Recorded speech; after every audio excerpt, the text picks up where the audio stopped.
ITR filing अपने peak पे है। ऐसे में आईटीआर फाइलिंग के टाइम आपको किन किन बातों का ध्यान रखना चाहिए, ये बहुत ज्यादा इंपॉर्टेंट होता है। क्योंकि अगर आपने अपनी आईटीआर फाइल करते हुए या किसी क्लाइंट की आईटीआर फाइल करते हुए छोटी सी मिस्टेक किया तो नोटिस आने की चांसेस बहुत ज्यादा बढ़ जाते हैं। और ऐसे में जरूरी ये है कि आप बिल्कुल सही ढंग से आईटीआर को फाइल करें। आईटीआर 1 कैसे फाइल किया जाता है और सैलरी की आईटीआर कैसे फाइल की जाती है, इसके 2 लेक्चर्स हमने पहले ही अपने चैनल पे अपलोड कर दिए हैं। उसका लिंक आपको आई बटन में मिल जाएगा, जाके उसको चेकआउट कर लो। अभी हम लोग देखने वाले हैं आईटीआर 2 कैसे फाइल किया जाता है। तो आईटीआर 2 फाइल करना हम आज की इस वीडियो में समझने वाले हैं। तो आपको आ जाना अपने पोर्टल पे लॉगिन करके आईटीआर फाइल के ऊपर क्लिक करना और ये वाला आपके पास पोर्शन आ जाएगा। यहाँ पे आपको असेसमेंट ईयर 26-27 को चूज करना है और फाइलिंग मोड में ऑनलाइन सेलेक्ट करना है। ऑफलाइन फाइलिंग भी कैसे की जाती है इसकी वीडियो भी हमने चैनल पे पहले अपलोड कर दिया, वहां से जाके इसको चेकआउट कर सकते हो। यहाँ पे आपको स्टार्ट न्यू फाइलिंग के ऊपर में क्लिक करना है। देन देखो थोड़ा बहुत जो है ना ये वेबसाइट लोड लेता रहता है, तो इसकी वजह से थोड़ी स्लो भी हमें देखने को मिलती है। इंडिविजुअल एचयूएफ एंड अदर, यहाँ पे 3 ऑप्शन आते हैं, बट इसमें ऑटोमेटिकली सिलेक्टेड रहता है आपका। यहाँ पे आपको खुद से सेलेक्ट करने की नीड नहीं होती, बस आपको यहाँ प्रोसीड के ऊपर में क्लिक करना है और यहाँ हमें चूज करना है अपना आईटीआर फॉर्म। अब देखो आईटीआर 1 किस किस को फाइल करना होता है ये समझना जरूरी है, ताकि हम आईटीआर 2 भी समझ सके। आईटीआर 1 में एक मेजर कंडीशन ये है कि भाई उसकी इनकम 50 लाख रुपए तक होनी चाहिए। सेकंड, उसके जो कैपिटल गेन वगैरह की है 1128 की अगर उसकी इनकम है तो वो सिर्फ 1,25,000 तक होनी चाहिए। उसके बाद एग्रीकल्चर इनकम सिर्फ 5,000 तक हो सकती है। ये इसकी कुछ क्या थी, कंडीशंस थी। इनकम फ्रॉम हाउस प्रॉपर्टी में सिर्फ 2 हाउस प्रॉपर्टी रिपोर्ट कर सकते हैं, ये इसकी कुछ कंडीशंस थी। अब आईटीआर 2 अगर आप देखोगे ना तो यहाँ पे है for individuals and HUF not having income from profit and gains from business और प्रोफेशन। मतलब इसमें कोई भी लिमिट नहीं है। अगर आप आईटीआर 1 की कैटेगरी में आ रहे हो तो आप आईटीआर 1 फाइल करो, बट जैसे आप आईटीआर 1 से बाहर आ गए, जैसे आपकी इनकम बढ़ गई, जैसे आपकी हाउस प्रॉपर्टी बढ़ गई या आपको अदर सोर्स की कुछ इनकम आ गई, आपकी कैपिटल गेन की इनकम आ गई जो कि 112A वाली नहीं है या 1,25,000 से ज्यादा है, किसी भी कंडीशंस को आईटीआर 1 की किसी भी कंडीशन को अगर आप ब्रीच कर रहे हो तो आप सीधे आ जाओगे आईटीआर 2 के ऊपर में। ठीक है, आईटीआर 2 आप यहाँ पे फाइल कर सकोगे। ठीक है, पहली चीज, ज्यादातर लोग आईटीआर 2 इसलिए फाइल करते हैं क्योंकि उनकी कैपिटल गेन्स की इनकम होती है या उनकी इनकम 50 लाख रुपए से ज्यादा होती है। ये 2 केसेस के अंदर मेजरली फाइल किया जाता है। हाँ, हाउस प्रॉपर्टी की भी बात है, आप हाउस प्रॉपर्टी भी अपनी 2 से ज्यादा रिपोर्ट कर सकते हो। पहले हाउस प्रॉपर्टी सिर्फ एक ही रिपोर्ट होती थी, यहाँ आपको लेट स्टार्ट के ऊपर में क्लिक करना है। तो आईटीआर में क्या है, कंटिन्यूसली ना चेंजेस आते रहते हैं और काफी सारी चीजें चेंज भी होती रहती है, बट एट टाइम्स अगर आपको पता है कि भाई प्रोसीजर क्या है तो फिर सब आपके लिए सेम ही रहने वाला है। ओके, कंटिन्यू के ऊपर में क्लिक करना है। अब इसमें ये चीज समझना बहुत ज्यादा ध्यान से कि इसके ना आईटीआर 1 के जैसा ये अपने आप ही नहीं खुल जाता। ठीक है, पहली चीज, इसके अंदर आपको चूज करना पड़ता है कि आपको क्या क्या रिपोर्ट करना है, उसके अकॉर्डिंग टेबल्स ओपन होते हैं। पहला टेबल होता है हमारा जनरल टैब का। जनरल टैब में हमारी पर्सनल इन्फॉर्मेशन आती है और एक शेड्यूल 5A भी है जिसके अंदर हमें information regarding apportionment of income between spouse govern by the Portuguese civil code है। तो ये वैसे नॉर्मली हमारे पे एप्लीकेबल नहीं होता, इसलिए हमने यहाँ पे चूज नहीं किया। अगर आपके एप्लीकेबल है तो आप चूज कर सकते हैं भाई। ठीक है, जो हमारे ऊपर एप्लीकेबल रहेंगे सिर्फ उनको यहाँ पे चूज करते हुए चलना है। जैसे अगर सैलरी की इनकम है तो हमें सैलरी वाले ऑप्शन पे क्लिक करना है, वरना इसको हटा देना। हाउस प्रॉपर्टी की इनकम है तो फिर हाउस प्रॉपर्टी के ऊपर में क्लिक करना है। कैपिटल गेन की अगर आपकी इनकम है तो आपको कैपिटल गेन पर क्लिक करना है। ठीक है, नहीं है तो फिर इस पर क्लिक मत करना, फिर टेबल ही नहीं खुलेगी। ठीक है, अभी है तो इसके ऊपर क्लिक कर दो। अगर आपकी कैपिटल, अब देखो कैपिटल गेन में तो सभी तरह की कैपिटल गेन आ गई ना, बट अगर आपकी 112A वाली इनकम है तो आपको यहाँ पे उसको भी सिलेक्ट करना पड़ेगा अलग से। ठीक है, और अगर आपके वर्चुअल एसेट्स हैं तो जैसे क्रिप्टो करेंसी वगैरह, तो उसके केस में आप यहाँ पे डाल सकते हो, शेड्यूल है उसका। अदर सोर्स की इनकम में ये ऑप्शन है हमारे पास, इसको अगेन पहले से सिलेक्टेड है। शेड्यूल ऑफ एसपीआई है हमारे पास, इनकम ऑफ स्पेसिफाइड पर्सन जैसे स्पाउस माइनर वगैरह included income. Clubbing of income वाला पार्ट आ गया, अगर आपके स्पाउस के या फिर आपके बच्चों की अगर आपकी इनकम में क्लब हो रही है तो यहाँ पे वो पॉइंट में आपको क्लिक करना होगा। शेड्यूल ऑफ एसआई में है income chargeable to the tax at special rate, कुछ स्पेशल रेट्स की भी इनकम होती है, उसके लिए आपको ये टेबल यहाँ पे चूज करना है। एग्जाम्प्ट इनकम अगर आपके पास है तो आपको ये टेबल चूज करना है, वरना चूज मत करना।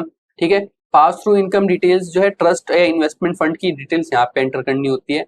एफएसआई की डिटेल्स के लिए ये टेबल है, और टैक्स रिलीफ अगर आप ले रहे हो, summary of tax relief claim for taxes paid outside India, जो आउटसाइड इंडिया आपने टैक्स पे किया उसका रिलीफ अगर आप यहाँ पे क्लेम कर रहे हो तो आप उसको यहाँ पे चूज करना है। जैसे अगर आपको पता हो तो डबल टैक्सेशन अवॉइडेंस एग्रीमेंट होते हैं, DTAA बोला जाता है जिनको, उसके उसके अकॉर्डिंग आपको जो है बहुत सारे डिडक्शंस मिलते हैं ऐसे टैक्सेस का जो आपने इंडिया के बाहर पे कर रखे हैं सेम इनकम के ऊपर में, ये इंपॉर्टेंट होते हैं।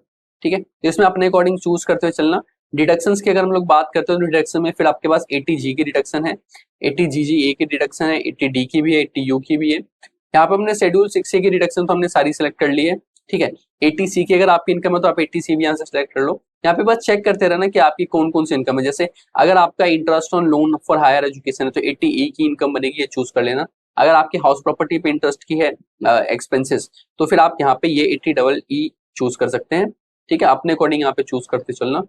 देन फिर अपने पास टैक्स वाले कॉलम है, यहाँ पे तो आई थिंक सारे ही मैंडेटरी होते हैं, सबको यूज करके रखना भाई। मतलब मैंडेटरी तो नहीं होते बट सब ज्यादातर ना यूज हो जाते हैं। जैसे ईसोप वाला अब ये किसी किसी में नहीं होगा एप्लीकेबल, तो आप यहाँ से उसको हटा भी सकते हो, बट कोई दिक्कत वाली बात है नहीं ज्यादा। उसके बाद अदर्स की अगर हम लोग बात करते हैं तो भाई एक है हमारे पास details of income set off, जो भी सेट ऑफ आ रही है आपकी इनकम उसके लिए आपको यहाँ पे है कि इनकम जो भी सेट ऑफ आप करना चाह रहे हो इस साल के अंदर में लॉसेस के साथ सेट ऑफ होती है। उसके बाद अगर आपको कैरी फॉरवर्ड लॉसेस वगैरह तो आपको यहाँ पे ये वाली टेबल सेलेक्ट करना है। कैरी फॉरवर्ड लॉसेस की इसमें ये शेड्यूल भी ये भी हमारे पास। ठीक है, एक तो हाँ ठीक है। उसके बाद अपने पास schedule of foreign assets and liabilities, अगर आपके इंडिया के बाहर में एसेट्स एंड लायबिलिटीज है उसको भी रिपोर्ट करना मैंडेटरी होता है ITR 2 के अंदर में, ये उसका शेड्यूल है, इसमें सेलेक्ट कर लेना। देन AMT वाला ये शेड्यूल रहता है, उसको आप यहाँ पर सेलेक्ट कर सकते हो। और schedule of AMT mandatory again ये आप यहाँ पे चूज कर सकते हो। और assets and liabilities at the end of the year, ये आपकी बैलेंस शीट आ गई, इसको यहाँ पे चूज कर सकते हो। ठीक है, एप्लीकेबल इन केस ऑफ, अच्छा ये वाला शेड्यूल तभी एप्लीकेबल होगा जब आपकी जो है इनकम एक्सीड करती है 1 करोड़, तो इसको चूज करना, इसको चूज करने की जरूरत नहीं है। ठीक है, अच्छा ITR 2 के अंदर में यहाँ पे मैं आपको सारी की सारी इनकम्स कौन कौन से रिपोर्ट कर जाने वाली उसका मैं एक आपको मतलब ओवरव्यू देने की कोशिश कर रहा था बस। ठीक है, चूज करने के बाद आपको यहाँ पे कंटिन्यू के ऊपर में क्लिक करना है और यहाँ पे स्किप क्वेश्चंस के ऊपर में क्लिक कर देना। ठीक है, ज्यादा बेटर है क्योंकि अभी मैं आपको डिक्टेट तो कर ही रहा हूँ साथ साथ में, तो इसकी हमें नीड नहीं पड़ने वाली। हाँ जी, तो भाई देखो सबसे पहले आता है अपने पास जनरल इन्फॉर्मेशन वाला सेक्शन। ठीक है, इस वाले इन्फॉर्मेशन में जाके, इस वाले सेक्शन में जाके अपनी इन्फॉर्मेशन को वेरीफाई करना। और क्योंकि पर्सनल इन्फॉर्मेशन होते हैं आप उसमें चेक कर लेना कि email ID, mobile number, address सब कुछ है या नहीं है। और इसके अंदर में एक सेकेंडरी एड्रेस का भी एक नया ऑप्शन आ गया है इस साल से, तो आपको सेकेंडरी एड्रेस का ऑप्शन आएगा, उसके ऊपर में क्लिक करके as it is primary address का एक ऑप्शन मिलेगा आपको कि सेम एज प्राइमरी एड्रेस, उसके ऊपर क्लिक कर देना तो हो जाएगा, बट सेव कर लेना। अगर वो आप नहीं करोगे तो आपके ऊपर एरर आएगा। ठीक है, इसको मैं फटाफट कर लेता हूँ। तो इसमें आप देखोगे तो एक पर्सनल इन्फॉर्मेशन है, कॉन्टैक्ट डिटेल है, फाइलिंग स्टेटस है और बैंक डिटेल है। ठीक है, तो अब पर्सनल इन्फॉर्मेशन और कॉन्टैक्ट डिटेल्स तो ठीक है। फाइलिंग स्टेटस के ऊपर मैं आपको यहाँ दिखा देता हूँ। फाइलिंग स्टेटस के ऊपर में आप क्लिक करोगे तो ये तो देखो सेम ही रहने वाले, इसमें कुछ नहीं होता। यहाँ पे आपको दो ऑप्शन मिलते हैं कि क्या आपको ओल्ड टैक्स रिजीम में जाना है या आपको न्यू टैक्स रिजीम के साथ कंटिन्यू करना है। बाय डिफॉल्ट हमारा न्यू टैक्स रिजीम ही रहता है, अगर आपको ऑप्ट आउट करना है तो आप यस के ऊपर क्लिक करके ओल्ड टैक्स रिजीम में जा सकते हैं यहाँ से। ठीक है, क्योंकि अगेन ये ITR 2 की इनकम है, मतलब हम यहाँ पे बिजनेस की इनकम को रिपोर्ट नहीं कर रहे हैं। ठीक है, और अगर हम लोग बिजनेस की इनकम को रिपोर्ट नहीं कर रहे हैं ना तो ITR आपको सॉरी ओल्ड टैक्स और न्यू टैक्स का ऑप्शन आपको डायरेक्ट ITR के अंदर देखने को मिल जाता है। अगर आपकी बिजनेस की इनकम है तो ITR 3 ITR 4 जाएगा, बट ऐसे केसेस में अगर आपको ओल्ड से न्यू या न्यू से ओल्ड में जाना है तो फॉर्म 10IEA फाइल करना पड़ता है अलग से, ये आपको डायरेक्ट ऑप्शन देखने को नहीं मिलेगा। ठीक है, रेसिडेंशियल स्टेटस में हम यहाँ पे रेसिडेंट सेलेक्ट कर रहे हैं। ठीक है, रेसिडेंट कौन होता है ये आई गेस आप लोगों को पता होगा भाई, जो भी हमारे इंडिया में 182 डेज से ज्यादा रह रहा है वो हमारे रेसिडेंट बन जाता है। कुछ और भी इसमें कैटेगरी है, 60 डेज वाली भी कैटेगरी रहती है, बट फिर अगेन वो अलग हो जाता है। ठीक है, FPI के मैं यहाँ पे हमें नो कर देना है, LAI नंबर छोड़ दो भाई, इसमें कुछ नहीं आएगा। डायरेक्टर्स ऑफ अ कंपनी, अगर आप किसी कंपनी में डायरेक्टर हो तो यस करे वरना नो करे। ठीक है, अगर आपके पास किसी कंपनी का अनलिस्टेड इक्विटी शेयर्स हो तो आप यहाँ पे यस कर सकते हैं वरना नो कर सकते हैं। बैंक में आप कंफर्म कर लेना, क्योंकि अगर आपका बैंक वैलिडेटेड नहीं है ना तो सिर्फ वैलिडेटेड बैंक के अंदर ही रिफंड प्रोसेस होता है, ये बात याद रखना। हमने भाई पर्सनल इन्फॉर्मेशन यहाँ पे सारी वेरीफाई कर ली है। देन आपने पास आता है शेड्यूल ऑफ सैलरी। तो शेड्यूल ऑफ सैलरी के अंदर में आपको ग्रॉस सैलरीज देखने को मिलेगी और इसमें जो है आपके एग्जाम के अलाउंसेस वगैरह भी हो ये भी आपको देखने को मिलेगा। मैं यहाँ पे सैलरीज आपको नहीं समझा रहा हूँ क्योंकि सैलरीज हमने ऑलरेडी ITR 1 और सैलरी वाली इनकम में डिस्कस कर रखा है। ठीक है, क्योंकि एट टाइम्स हमें वीडियो की लेंथ को भी समझ के चलना है भाई, मैं बहुत ज्यादा लंबी वीडियो नहीं बनाना चाहता हूँ। ITR 2 अपने आप में बहुत लेंथी होता है, तो जो भी आपकी सैलरी की इनकम है ITR 1 में जैसे हमने डाला था वैसे यहाँ पे एंटर होती है, उसको यहाँ पे एंटर अपने अकॉर्डिंग कर लेना। हाउस प्रॉपर्टी की इनकम में यहाँ पे आप आ जाओ, हाउस प्रॉपर्टी में आप यहाँ पे क्लिक करना है, एड अकाउंट के ऊपर में क्लिक करना है। अब ये सारी डिटेल हमें यहाँ पे एंटर करनी होती है हाउस प्रॉपर्टी की इनकम डालने से पहले, ठीक है।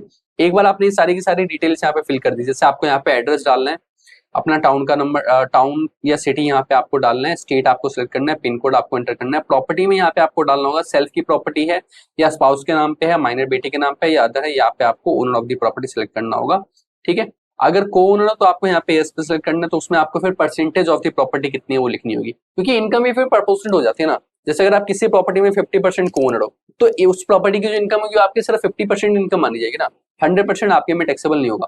टाइप ऑफ हाउस प्रॉपर्टी पूछता है, सेल्फ ऑक्यूपाइड है, लेट आउट है, अकॉर्डिंगली आपको यहाँ पे सेलेक्ट करना है, ठीक है। देन यहाँ पे हमें एंटर करना है ग्रॉस रेंट, जो हमारे हाउस प्रॉपर्टी का ग्रॉस रेंट बनता है वो यहाँ पे हमें एंटर करना है। Amount of rent which can not be realise यहाँ पे आपको एंटर करना है, जो आपको रिसीव नहीं हो पाया इस महीने में, इस साल में, उसको यहाँ पे एंटर करना है। सॉरी, साल नहीं, पिछले साल की बात कर रहे हैं हम लोग, उसको माइनस करना है, ठीक है। तो उसके बाद टैक्स पे टू दी लोकल अथॉरिटी, जो भी आपने लोकल अथॉरिटी को टैक्स पे किया है वो आप यहाँ पे एंटर करोगे। देखो टैक्स पेड में इस साल आपने जितना भी टैक्स पे किया ना, चाहे वो इस साल का हो या पिछले साल का हो, एडवांस में आपने पे कर दिया, कुछ भी हो, जो आपने पे किया सारे टैक्स यहाँ पे आपको एंटर करने, बट जो आपने पे किया सिर्फ वही एंटर करने, और कुछ यहाँ पे एंटर नहीं करना, ठीक है। एनुअल वैल्यू यहाँ पे आपके पास ऑटोमेटिकली यहाँ कैलकुलेट होकर आ जाती है। Annual value of the property percentage भी अगेन, अगर हमारा को ओनर वाली प्रॉपर्टी है तो यहाँ पे परसेंटेज के अकॉर्डिंग अपने आप आ जाएगा, ठीक है। इसके बाद हाउस प्रॉपर्टी इनकम में हम सबको पता है 30% की स्टैंडर्ड डिडक्शन हमें मिल जाती है, एनईवी की, नेट नेट एनुअल वैल्यू का 30% स्टैंडर्ड डिडक्शन हमें रहता है हाउस प्रॉपर्टी में, तो 30% आपको ऑटोमेटिकली यहाँ पे कम हो जाएगा। जैसे यहाँ पे ना मैं कुछ एंटर डाल देता हूँ, जैसे यहाँ मान लेते हैं ये हो गया 10 लाख, यहाँ हो गया हमारा 10,000, टैक्स पेड टू अथॉरिटी भी 10,000।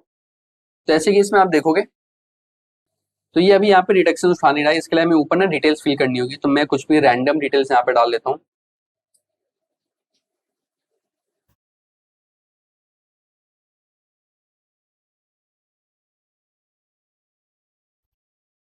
पिन कोड डाल देते हैं हम 11,65। प्रॉपर्टी हम डाल देते हैं शेल्फ, ओनरशिप में हम डाल देते हैं नो, प्रॉपर्टी में हम डाल देते हैं लेट आउट, ठीक है। अब देखो, अब यहाँ पे हमारे आगे ग्रॉस वैल्यू जो हमें यहाँ पे एंटर करनी है, जो रियलाइज नहीं हुआ आपको यहाँ पे एंटर करना है, एक सेकेंड, हाँ। उसके बाद जो आपने टैक्स पे किया लोकल अथॉरिटी को, उसको आप यहाँ पे एंटर करना है, ओके। देन ये अपने आप टोटल यहाँ पे कैलकुलेट करके बता देगा कितना डिडक्शन है, और आपकी एनएवी कितनी है, वो 80,000 है। 80,000 की एनएवी के अंदर में आपको 30% का स्टैंडर्ड डिडक्शन मिल गया, बचा हुआ आपके लिए क्या होगा, टैक्सेबल होगा। अब यहाँ पे एक और चीज है, इंटरेस्ट ऑन बोरोड कैपिटल के ऊपर में आता है पॉइंट, जिसमें आपको यहाँ पे आपने जो अगर प्रॉपर्टी बनाई है, कंस्ट्रक्ट किया है या खरीदी है, इसके लिए लोन लिया होगा, अगर लिया है तो उसके ऊपर इंटरेस्ट पे कर रहे हैं, अगर आप इंटरेस्ट पे कर रहे हैं तो उस इंटरेस्ट का आपको रिडक्शन मिलेगा। लेट आउट वाली प्रॉपर्टी के केसेस में 2 लाख का रिडक्शन मिलता है, वरना नॉर्मली हमें 30,000 रिडक्शन मिलता है, ठीक है। मैं यहाँ पे आपको एक्सप्लेन नहीं कर रहा कि इसमें कितना रिडक्शन मिलता है, वो थ्योरेटिकल का पार्ट हो जाता है बहुत हद तक, तो मैं वहां पे आपको एक्सप्लेन नहीं कर रहा, मतलब मोटे मोटे तौर पे नहीं बता जा रहा। आपको बस यहाँ पे सिलेक्ट करना है कि आपकी बैंक से है या अदर देन बैंक से है, उसके बाद उसका नाम यहाँ पे एंटर करना है, लोन का अमाउंट कितना है वो आपको यहाँ पे, सॉरी, लोन अकाउंट नंबर यहाँ पे एंटर करना है, डेट ऑफ सेक्शन, लोन का अमाउंट यहाँ पे एंटर करना है, लोन आउटस्टैंडिंग कितना है ये बताना है, और इंटरेस्ट आपने कितना दिया ये आपको यहाँ पे एंटर करना है। अच्छा, इसको अभी के लिए मैं डिलीट कर देता हूँ, ओके। उसके बाद अगर आपका कुछ एरियर ऑफ द रेंट है जो कि इस साल रिसीव हुआ, तो उसको आप यहाँ पे एंटर करना है, but arrear of the rent में 30% अपने आप ही माइनस करके लिखना। जैसे अगर आपको 1 लाख रिसीव हुआ तो 30,000 माइनस करके यहाँ सिर्फ 17,000 लिखना। ऊपर हमने ऐसा नहीं किया था, ऊपर ये 30% बाद में माइनस हुआ था, बट यहाँ पे आपको पहले से ही माइनस करके रखना, क्योंकि ये ऑलरेडी एरियर है ना भाई, जिसको पहले से ही माइनस करके रखो, इसके लिए दोबारा आपको ऑप्शन नहीं मिलेगा। अच्छा, यहाँ पे अभी टेनेंट वगैरह के भी डिटेल्स पूछ रहा है, तो भाई बेहतर होगा कि मैं इसको छोड़ ही दूं, ठीक है, क्योंकि अगेन यहाँ पे हम सारे डिटेल डालते रहेंगे तो ये और लंबा हो जाएगा, जो मैं नहीं चाहता। हाउस प्रॉपर्टी में हम इसको ऐसे ही कंटिन्यू कर देते हैं, कंफर्म, ठीक है।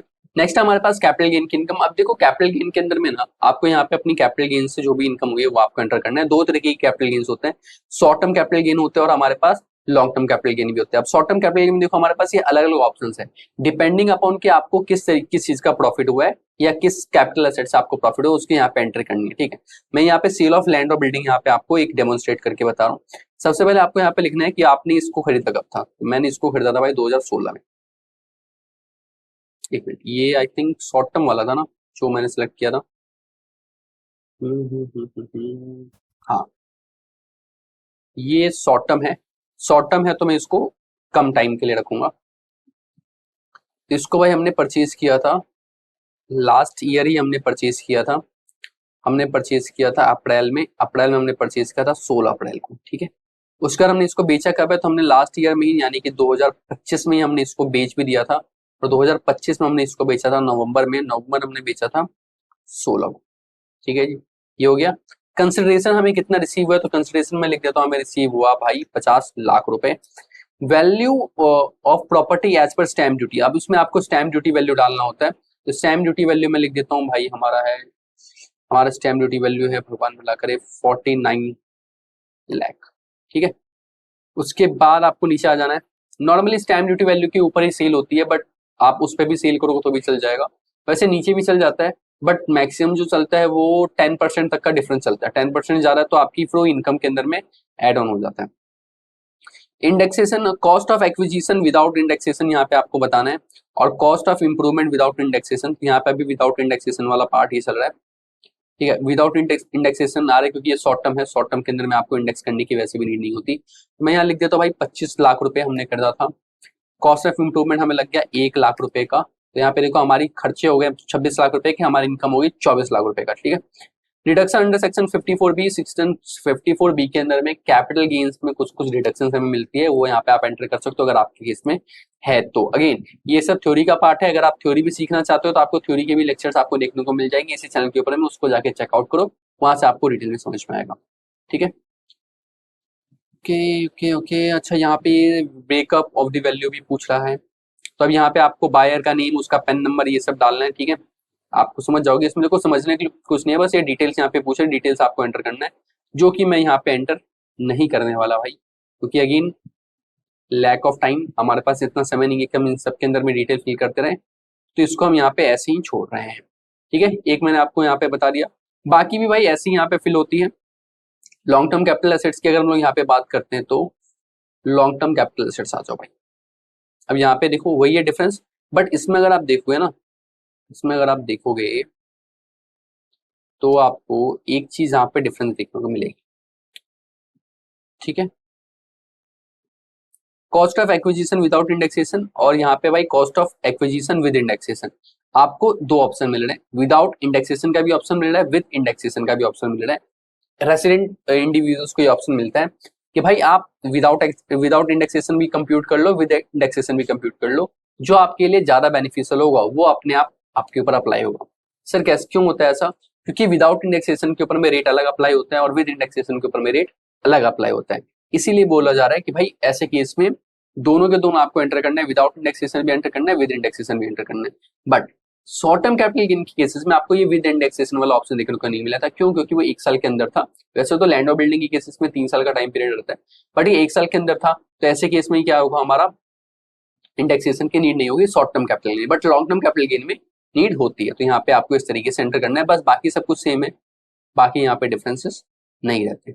ये था भाई हमारे पास कैपिटल असेट्स, और भी यहाँ पे बहुत सारी चीजें हैं, जैसे आपके अगर अनलिस्टेड इक्विटी सीट्स वगैरह से पैसे हैं तो आप यहाँ पे एंटर कर सकते हो, कोई दिक्कत वाली बात नहीं है जी, ठीक है। तो यहाँ पे मैंने कैपिटल गेन्स की एंट्री यहाँ पे कर दी है। इसके बाद हमारे पास 112A वाला, यानी कि लिस्टेड इक्विटी शेयर्स की हम लोग बात कर रहे हैं। लिस्टेड इक्विटी शेयर्स में जो भी ट्रांजेक्शन होता है ना, वो वैसे तो ऑटोमेटिकली यहाँ पे पिक हो जाते हैं, बट नहीं भी होते तो आप यहाँ पे उसकी एंट्री कर सकते हो, यहाँ पे क्लिक करके। यहाँ पे आपको डिटेल डालना है, ISN कोड क्या है, कि आपने कौन से शेयर्स खरीदे बेचे हैं।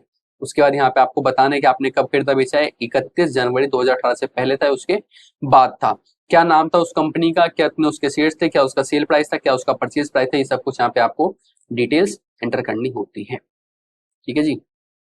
अच्छा इसको सेव कर देते हैं, सेव है ना, कंफर्म। ओके तो हमारे पास है अदर सोर्स। अदर सोर्स के अंदर देखो ITR 2 के हिसाब से अदर सोर्स में कुछ ज्यादा इनकम चेंज नहीं हो जाता।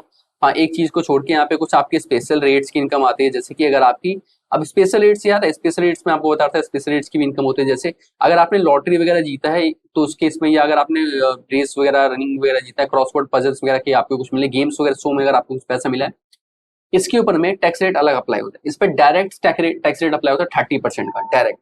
मतलब वैसे तो देखो स्लैब रेट्स बने 4 लाख, 8 लाख, 12 लाख, 16 लाख, सब पे स्लैब रेट बने हुए, बट अगर आपके ये लॉटरी वगैरह की इनकम है ना, तो उस पर डायरेक्ट 30% का टैक्स लगता है, चाहे आपने कितना भी जीता हो, 5 लाख भी जीता तो भी 30% डायरेक्ट लगेगा, ठीक है। ऑनलाइन गेमिंग के ऊपर भी अगेन वही 30% का यहाँ पे लग जाता है भाई, इनकम चार्जेबल है, ठीक है। इसमें आपके फिर यहाँ पे डिडक्शंस वगैरह मिलते हैं, स्पेशल डिडक्शंस वगैरह आपको कुछ मिल जाते हैं, यहाँ पे आप एंट्री कर लेना। जैसे एक्सपेंसिव डिडक्शन अदर देन एआईआई, अच्छा एआईआई यानी कि सेकंड वाले की बात करें, इसको छोड़ के अगर कोई और डिडक्शन है फैमिली पेंशन वगैरह किसी में, तो आप यहाँ पे उसको डाल सकते हो। ठीक है, ये ज्यादा मतलब ठीक है। उसके बाद अगर आपकी हॉर्स रेस से अगर आपकी इनकम होता है, यहाँ पे आप डाल सकते हो, उसमें आप रिसिप्ट वगैरह लिख सकते हो कितना लिखा, और आपके खर्चे वगैरह कितने, ये सब भी यहाँ पे आप डाल सकते हो।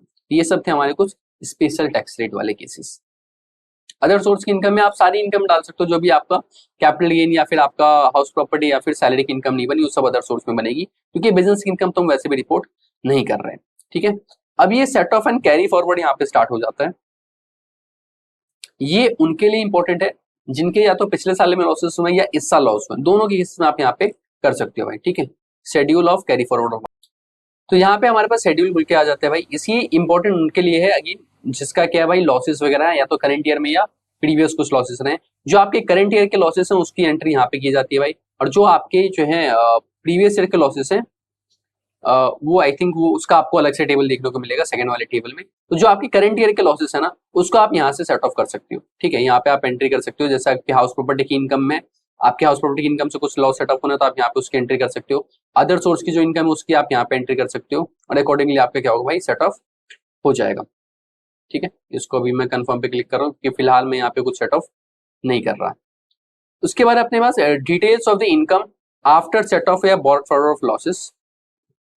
इसमें आप देखोगे तो जो लॉसेस वगैरह आपने पिछले वाले टेबल में एंटर करे ना, वो यहाँ पे आपको शो होता है कि भाई आपने क्या क्या यहाँ पे लॉसेस वगैरह एंटर करे हैं, और अकॉर्डिंगली यहाँ पे शो करता है कि आपका कितना इनकम बता है। अगेन इसके अंदर भी आप यहाँ पे चेंजेस कर सकते हो।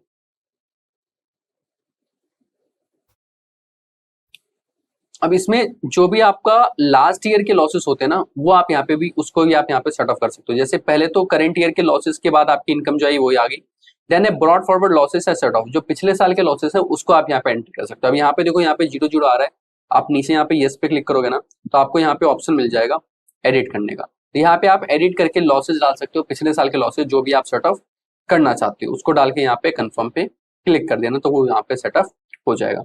देन है कैरी फॉरवर्ड लॉसेस, जो इस साल के आपके लॉस हैं या आपके जो पिछले सालों के लॉसेस हैं जो सेट ऑफ नहीं हो पाए पूरी तरीके से, उसको आप कैरी फॉरवर्ड करना चाहोगे अगले साल में, उसकी डिटेल आपको यहाँ पे एंट्री करनी होती है कि भाई रिटर्न आपने कब फाइल किया था, कितने आपके लॉस हैं, और उसमें से कितना आपने जो है सेट ऑफ कर लिया और कितना आपका पेंडिंग है, उसकी डिटेल यहाँ पे एंट्री करनी होती है। अब देखो 25-26 तक का आ गया, ताकि आप कैरी फॉरवर्ड कर सको 25-26 के बाद अगले साल 26-27 तक। ठीक है जी, तो ये कैरी फॉरवर्ड के लिए रहता है। देन है हमारे पास स्पेशल, यहाँ पे स्पेशल इनकम के ऊपर में स्पेशल टैक्स रेट अप्लाई होता है। तो अगेन ये सिर्फ देखने के लिए, ऊपर हमने स्पेशल इनकम में जो भी एंटर किया होगा उसके ऊपर ऑटोमेटिकली यहाँ पे टैक्स कैलकुलेट हो जाता है, तो उसमें हमें कुछ करने की नीड नहीं होती। बेसिकली ये सिर्फ समझने के लिए, बस देख लेना, आप चेक कर लेना। अगर आपको हाँ कुछ लगे कि इसके अंदर कहीं आपको चेंज करना है ना, जैसे अब ये जो कॉलम है ना, चौथा वाला कॉलम, इसमें देखो, इसमें यहाँ पे टैक्सेस वगैरह कैलकुलेट होगा, जो आपकी इनकम है उसके ऊपर में टैक्स कितना बनता है वो यहाँ पे कैलकुलेट हो जाएगा। ठीक है, तो अगेन वेरीफाई कर लेना, बस वेरिफिकेशन के लिए, और इसको कंफर्म करना है। इसमें देखो एडिट का आपको ऑप्शन नहीं मिलता है। उसके बाद आप आगे बढ़ो तो आपके पास शेड्यूल 6A की यहाँ पे डिडक्शंस आपको मिलेगी, जिसमें आप कुछ डिडक्शंस क्लेम कर सकते हो। जैसे अगेन 80C की डिडक्शन आप यहाँ पे क्लेम कर सकते हो। अगेन जो हमारी 80C 80CCD या 80CCC की, इन सब की जो आपकी क्या आती थी 80D की आती थी एग्जाम्पशंस, जो हम नॉर्मली डिडक्शंस क्लेम करते हैं, वो सारी डिडक्शन आप यहाँ पे क्लेम कर सकते हो। तो ये एज इट इज रहने वाला है। इसमें ITR 2 के हिसाब से कुछ भी नया आपको देखने को नहीं मिलता, वो सेम टू सेम ही प्रोसेस चल रहा है। ठीक है, उसके बाद आपके पास आता है AMT कंप्यूटेशन ऑफ टैक्स। अब यहाँ पे जो भी आपका AMT यानी कि ऑल्टरनेट मिनिमम टैक्स जो आपका निकल के आता है, वो यहाँ पे एसेस करके आपको बताएगा कि आपके ऊपर में इतना ऑल्टरनेट मिनिमम टैक्स लगता है, वो आपको यहाँ पे शो हो जाता है। ठीक है, अगेन इसके अंदर हमें कुछ नहीं करना होता, ये सब ऑटोमेटिकली कंप्यूट हो जाता है। उसके बाद कंप्यूटेशन ऑफ टोटल इनकम, अभी आपको बताया कि भाई आपकी टोटल इनकम कितनी है, जैसे यहाँ पे सैलरी की इनकम कितनी है, उसके बाद आपकी अदर इनकम वगैरह कितनी है, ये सब कुछ यहाँ पे आपको शो हो जाता है। ठीक है, अगेन बस वेरीफाई करने वाली चीजें हैं, वेरीफाई कर लेना। उसका फिर आगे बढ़ोगे, टैक्स पेड आएगा आपका कि आपने टैक्स वगैरह अगर आपने पे कर रखे हैं तो कितना आपने टैक्स पे किया, यानी कि अगर आपका जो TDS वगैरह कुछ डिडक्ट हुआ तो वो यहाँ पे आपको शो हो जाता है। तो उसको यहाँ पे अगेन वेरीफाई कर लेना, वेरीफाई करके इसको सेव कर लेना। हाँ, एक क्वेरी आई थी हमारे पास, पिछले वीडियो में कमेंट किया था किसी हमारे ही सब्सक्राइबर ने, कि अक्सर अगर हमें 26 ईयर्स में या फिर एआईएस के अंदर में हमें कोई टीडीएस शो नहीं हो रहा, बट हमारा वो टीडीएस डिडक्ट हुआ है, तो आपके पास फॉर्म 16 या टीडीएस सर्टिफिकेट होना चाहिए। अगर वो है तो आप उसको क्लेम कर सकते हो वैलिडली। आप अपने आईटीआर फॉर्म के अंदर में एडिट का ऑप्शन आता है, वहां पे आप एडिट करके टीडीएस वाले सेक्शन में एडिट का ऑप्शन करके आप वहां पे एड ऑन करके क्लेम कर सकते हो। बट ध्यान रखना कि आपके पास फॉर्म 16 टीडीएस सर्टिफिकेट होना चाहिए। अगर वो आपके पास नहीं हुआ ना, तो फिर आपके लिए फिर दिक्कत वाली बात हो सकती है फ्यूचर में। ठीक है, अगर वो है तो कोई दिक्कत नहीं। अगर 26 ईयर्स या फिर टीडीएस में शो नहीं हो रहा, 26 ईयर्स एएएस में शो नहीं हो रहा, तो भी आप क्लेम कर सकते हो, उसमें आपको वहां पे दिक्कत नहीं आएगी। ठीक है, ईसोप्स के केसेस में फिर ये वाला सेक्शन हमारे लिए एप्लीकेबल होता है। ईसोप्स यहाँ पे कुछ है नहीं, तो मैं यहाँ पे कुछ भी एंट्री नहीं कर रहा हूँ, बट अकॉर्डिंगली जिनके ऊपर ईसो सप्लाई हो, यहाँ पे इस वाले टेबल को फिल करके एंट्री कर सकते हैं। यहाँ पे देखो एंट्री करोगे तो आपको सबसे पहले तो एम्प्लॉयर का पैन नंबर पूछेगा, और डीपीआईडी रजिस्ट्रेशन भी यहाँ से आपसे पूछा जाएगा कि भाई क्या रजिस्ट्रेशन है, तो उसकी रजिस्ट्रेशन नंबर क्या है, सॉरी, तो यहाँ पे आपको एंटर करना होगा। और फिर ये डिटेल्स रहती है हमारी ईसोप वाली। तो अगेन ईसोप की इनकम नहीं है, तो यहाँ पे मैं कुछ भी एंटर नहीं कर रहा हूँ। देन हमारे पास computation of tax liability on total income आ जाता है। ये हमारा फाइनल स्टेप है, जिसमें अगर आप देखोगे तो यहाँ पे आपको शो करके बताएगा कि आपकी टोटल इनकम कितनी बनी है, और टोटल आपकी इनकम के ऊपर में आपका टैक्स कितना बना है। ये सारी की सारी चीजें आपको यहाँ पे देखने को मिल जाएगा। और फाइनली आपको बताएगा कि आपके ऊपर में नेट टैक्स लेबिलिटी कितनी बनती है, और वो जो टैक्स लेबिलिटी है उसको या आप पे नाउ के ऊपर में क्लिक करके चालान करके अभी पे कर सकते हो, या पे लेटर के ऊपर में क्लिक करके अगेन चालान जनरेट करके उसका भी पेमेंट आप कर सकते हो। आपको दोनों के दोनों ऑप्शन देखने को मिल जाते हैं। तो गाइस यहाँ पे आप लोगों को मैंने यहाँ पे एक्सप्लेन करने की कोशिश की आईटीआर 2 के बारे में डिटेल्स। अब देखो बहुत सारी डिटेल्स जो है यहाँ पे बहुत ज्यादा डिटेल में जाके मैंने एक्सप्लेन नहीं किया है, बट जितनी मैंडेटरी इन्फॉर्मेशन थी, जो भी मुझे लगा कि भाई ये जरूरी हो सकती है, उन सब चीजों को मैंने यहाँ पे कवर करने की कोशिश की है। बट फिर भी देखो एक वीडियो के अंदर में हर एक तरह के डाउट कवर नहीं किए जा सकते हैं। अगर आपकी कुछ भी अपनी खुद की इनकम या किसी क्लाइंट इनकम या कोई भी अगर आपकी क्वेरी है कि सर इस इनकम को कैसे शो किया जाएगा, या फिर इस इनकम को कहाँ में शो करना है, या क्या इसके प्रोविजंस है, तो कोई भी आपकी डाउट है, कोई भी आपकी क्वेरी है, उसको बस इस वीडियो के नीचे कमेंट कर दो और आपकी क्वेरी को रिजॉल्व किया जाएगा। आई होप आपको समझ में आया होगा भाई। अगर आप लोगों को समझ में आया तो अगेन फॉलो कर दो यार इस चैनल को। अगर आपने फॉलो नहीं किया तो सब्सक्राइब कर लो, सॉरी फॉलो कह रहा हूँ, फॉलो तो इंस्टा वगैरह पे होता है, तो इंस्टा पे तो आप लोगों ने ऑलरेडी फॉलो कर ही रखा है हमें, तो यूट्यूब चैनल पे सब्सक्राइब कर लो फटाफट। अगर वीडियो अच्छी लगी हो तो लाइक कर देना और एक अच्छा सा कमेंट कर दो। मिलते हैं फिर हम लोग किसी नई वीडियो में।